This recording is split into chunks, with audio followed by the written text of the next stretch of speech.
role of a combat designer on God of War III is a complex role. Basically has anything to do with characters in the game. Any character you see moving in the game, attacking, fighting, are generally implemented by the combat designer. And then, of course, Kratos. What his platforming elements are going to be, what his new combat moves are going to be, what weapons he's going to use, how he's going to use them, how he walks, everything. I'm here with Jason McDonald, who's a senior combat designer on God of War III. And we're just talking about the new features that we have in the game and what we're trying to add to the God of War franchise. Well, we've got some of Kratos' items in.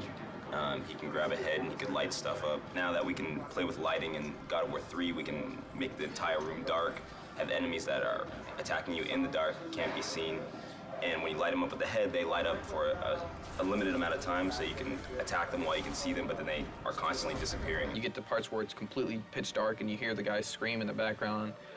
You use the Helios head to, find out where they are. The strategy gameplay, the combat side of it turns into you have to keep these guys lit to be able to hit them, otherwise you get screwed and they just destroy you in the dark. So definitely something we couldn't do before just because we didn't have dynamic lighting to the extent that we have it now. So we got the combat grapple in. We tried the grapple stuff in God of War 2, but since we were limited on memory and animations and things like that, we just couldn't do it, and if we couldn't do it well, then we weren't going to do it at all, so we just didn't do it.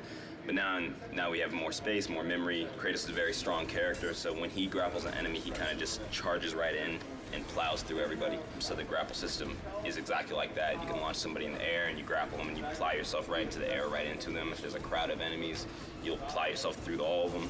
Hey, I'm at Brian Yu's desk here. He's a senior combat designer on God of War 3. For this particular boss, which is a huge scorpion, you want to make sure the presence is there and the player will feel the power of the attack. Usually for attacks for boss character, you want them to be really recognizable so the player know it's coming, because if the player cannot recognize the move and react in time, they get hit, because it's boss character, you will take a lot of damage. So it's not fun, if you don't see the attack coming, you're being hit. So that's something that we try to work really hard on. I'm here with Jason DeHarris, combat designer on God of War 3. And we're just looking over some of the writable stuff that's early in development.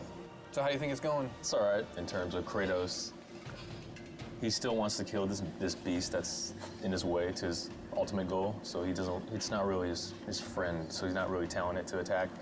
He's just trying to kill it, and then the indirectness of that is the Cyclops reacting to his pain, pretty much. But then there's a challenge of making it feel responsive as well.